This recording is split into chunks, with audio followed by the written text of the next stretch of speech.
तुम्ही बसमधनं चालला आहात आणि नंतर तुम्हाला काही असे कळते जे ऐकल्यानंतर तुम्हाला जगण्याची इच्छाच राहून जात नाही. मग काय कराल? कथा काही अशीच आहे. पण ही कथा ऐकण्या अगोदर चॅनलला लाईक करून सबस्क्राईब करा, बेल नोटिफिकेशन दाबा आणि हो, तुमचे काही कथा अनुभव असतील तर मला तुम्ही इंस्टाग्रामवर शेअर करा. साधारण इकडे रात्रीचे 11 वाजले होते. नेहमीची एसटी येण्याची वाट एक 70 वर्षाचे आजोबा बघत होते. एसटी काही येत नव्हती. हलके फुलके थंडी देखील आता वाढू लागली होती. त्यातच त्यांना गावाकडनं म्हणजेच शहरातून गावाकडे जायचे होते. एसटी येत नसल्याने त्यांना चिंता वाटू लागली. त्यांच्याच समोर साधारण 20-21 वर्षाची मुलगी ही आली आणि त्यांच्या बाजूला येऊन उभी राहिली. आजोबांना थोडी लाज वाटू लागली, पण नंतर ते तसेच उभे राहिले. बहुतेकच बस येणारच नाहीये, हो की नाही आजोबा? ती मुलगी त्या आजोबांना बोलली. आजोबांनी मान आपली हलवली आणि बस न येणार या आशेवरच दोघं तिथून निघण्याचा विचार करू लागले. एकीकडे आजोबा हे आता घरी कसे जायचे याचा विचार करत होते आणि ती मुलगी ती आता एवढ्या रात्रीचं काय करणार याचा विचार करत होते. पण त्याच वेळेला लांबून 2 उजेड दिसू लागले आणि स्पष्ट कळाले की काहीतरी येते जे वाहन आहे. हळूहळू करून ते जवळ येऊ लागली तसं आजोबांच्या चेहऱ्यावर एक हास्य येऊ लागले. आजोबा हे आता जणू एका विचित्र व्यक्तीसारखे वागू लागले. जणू ते या बसची वाटच पाहत होते. ती मुलगी जणू त्यांच्याकडे तशीच पाहत होती. ती बस तर आली जवळ, पण ती ट्रॅव्हल्स होती. हा तेच जिने आपण नेहमी गावी वगैरे जातो. आजोबांनी त्यांच्या गावचा पत्ता सांगितला आणि त्या मुलींनी सांगितलं, हो मलाही तिथेच जायचंय. पण आजोबा हे त्या मुलीकडे रागात पाहू लागले आणि एकटक जाऊन आता ते गाडीत चढू लागले. त्यांच्या मागे ती मुलगी तशीच जाऊन बसली. आजोबा हे मधोमध येऊन तसेच बसले. त्यांच्याच पुढे ती मुलगी त्यांच्या सीटवर. पण आश्चर्याचं म्हणजे त्या बसमध्ये मोजकेच व्यक्ती होते. तशी ही बस आता मुंबईला जाणार होती, पण यांचे गाव मध्ये येत असल्याने त्यांना सोडण्याचा निर्णय त्या बस चालकांनी घेतला. तिकडेच तो नेहमी तिकीट जे जमा करतो, पैसे घेतो, तो व्यक्ती हा यांच्याकडे येऊन तिकिटाचे पैसे घेऊ लागला. थोडा शांत होता तो. आजोबांनी त्याच्याकडे पाहिले आणि त्यांनी तशीच तिकीट काढली आणि पहिला प्रश्न विचारला की मला आता लवकरच उठवा, मी झोपतो. असे बोलताच ते पुढे निघून गेले. ती बस तशीच चालत होती, पण तिकडे बस थांबली आणि जोडपा आणि त्यांचा 5 वर्षाचा लहान मुलगा हा त्या बसमध्ये चढू लागला. ती मुलगी तिने आपल्या मोबाईलमध्ये पाहिलं तर नेटवर्क नव्हता आणि आश्चर्याचं म्हणजे मोबाईल चांगला असून देखील आता स्विच ऑफ झाला होता. हे काय होतंय हे त्यांना समजत नव्हते. पण इकडे ही तशी शांत बसली. आजोबांनी त्या नवजोडप्यांकडे पाहिलं. ते त्यांच्या मागे जाऊन बसले. साधारण काही काळ होऊ लागला आणि जोडप्यांचा बोलण्याचा आवाज येऊ लागला. आत्ताच हा रस्ता गेलाय ना, व पुन्हा हा रस्ता कसा काय आला? ते बघ, तेच झाड आपल्याला पुन्हा दिसतंय. हे पुन्हा पुन्हा कसं काय येतंय? हे ऐकताच आजोबांची झोप उडाली आणि ते कान लक्ष देऊन ऐकू लागले. त्यातच ती मुलगी बोलली, अरे काय एवढं जोरात बोलताय? शांत बसा, झोपूनही देत नाही. एवढा आवाज येताच आजोबा देखील चिडले, पण ते शांत झाले. ते पुन्हा लक्ष देऊन ऐकू लागले की यांचे काय बोलणे चालू आहे. आणि पुन्हा ऐकू आले, ते बघ, तोच झाड परत आलाय. अरे आपण फिरून फिरून तिथेच काय येतोय? त्या जोडपातली त्यांची ती बायको बोलत होती. त्यातच तो तिचा नवरा बोलला, थांब, मी आत्ताच जाऊन त्या ड्रायव्हरला विचारतो. पण त्याची ती बायको बोलली, नको, राहू दे, काय होईल ते होईल, आता तू शांत बस. आजोबांना काय चाललंय हे कळत नव्हतेच, पण आजोबांना आता चीड येऊ लागली. इकडे आता त्यांनी त्या कंडक्टरला बोलवले. कंडक्टर येण्याचं नाव घेत नव्हता.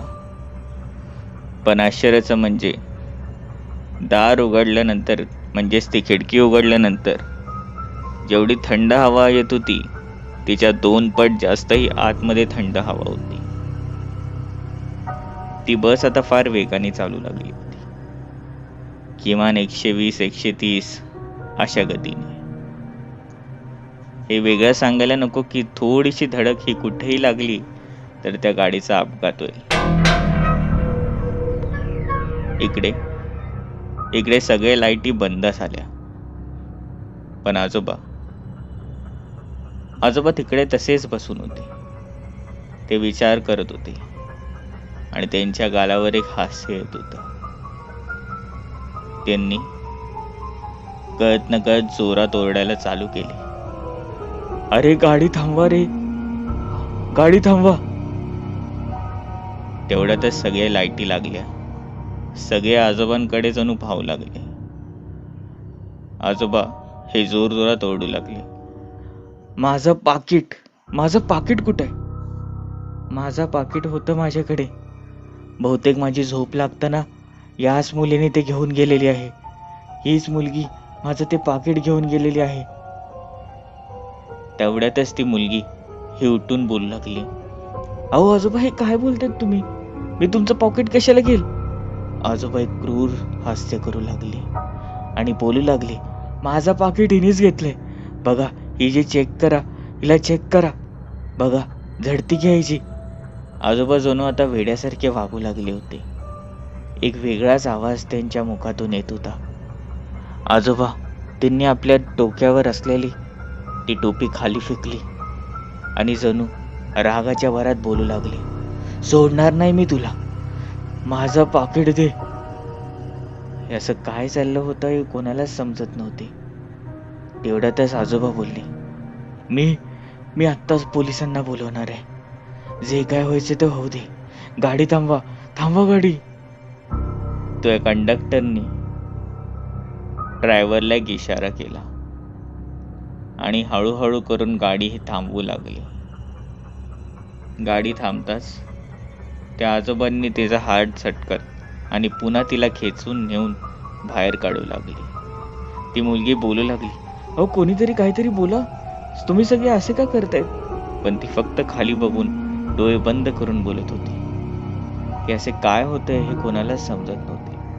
आजोबांनी तिला त्या बसच्या खाली फेकले आणि आता स्वतः आले. मागे त्यांनी बघितलं नाही. त्यांनी त्या मुलीचा तोंड दाबले आणि डोळेही. अर्थात आजोबा वयाने जरी जास्त असले तरी ताकदीने खूप होते आणि हळूहळू करून त्यांनी त्या जवळच्या जंगलात मध्ये तिला नेले. कसे बसे त्या मुलीने आपले हात झटकले आणि आजोबांपासून सुटका केली. पण आजोबांनी तिचा हात पकडला. पण इकडे ते मुलगी बोलू लागली, अहो काय चाललंय तुमचं? मी सांगते ना, मी तुमचं सोनं वगैरे किंवा पॉकेट काहीच नाही घेतलंय. का मला त्रास देतात? जाऊ दे मला माझ्या घरी. पण आजोबा बोलले, अरे बाळा, मला सगळं माहितीये. मला हेही माहितीये की तू चोरी नाही केलीस, तू फक्त झोपून होतीस. पण मला तुला एक गोष्ट सांगायची आहे. असे बोलतात की अमावस्येला भूतांचा दिवस असतो. असंच काही आज आपल्यावर होतंय. ही रात्र भूतांची आहे. आणि हो, ती बस देखील. ती मुलगी ही रागवत बोलली. अहो आजोबा, काय चालले हे? एकतर घरी जायला आपल्याला गाड्या नाहीत आणि तुमचं हे मस्ती, ही काय चालली आहे? ती मुलगी भडकली आणि ती बोलली, तुम्हीच बसा इकडे. पण आजोबांनी तिचा हात धरला आणि तिच्या कान शीर वाजवली आणि बोलली, मी मस्ती नाही करत आहे. मी खरं काय तेच सांगतोय तुला. तुम्ही त्या कंडक्टरकडे नीट पाहिलं नाही, पण मी पाहिलंय. त्याच्या चेहऱ्यामधनं रक्त गळत होतं. आणि हो, जेव्हा ते झोडपं आतमध्ये आलं ना, तेव्हा ते फक्त हवेत तरंगून येत होतं. त्यांचे पाय नव्हतेच. इकडे कळत न कळत अंधारामध्ये मी त्यांच्याकडे लक्ष दिलं, तर मला त्यांचा चेहरा दिसला. त्यांचा चेहरा पूर्णपणे रक्ताने माखलेला होता. आणि हो, तो बस ड्रायव्हर, तू त्यांच्याकडे पाहिला नाहीस, पण मी पाहिला. त्यांना मुंडकी नव्हतेच. ते फक्त आणि फक्त बिना मुंडक्याची बस चालवत होते. त्या मुलीला याच्यावर विश्वास झाला नाही.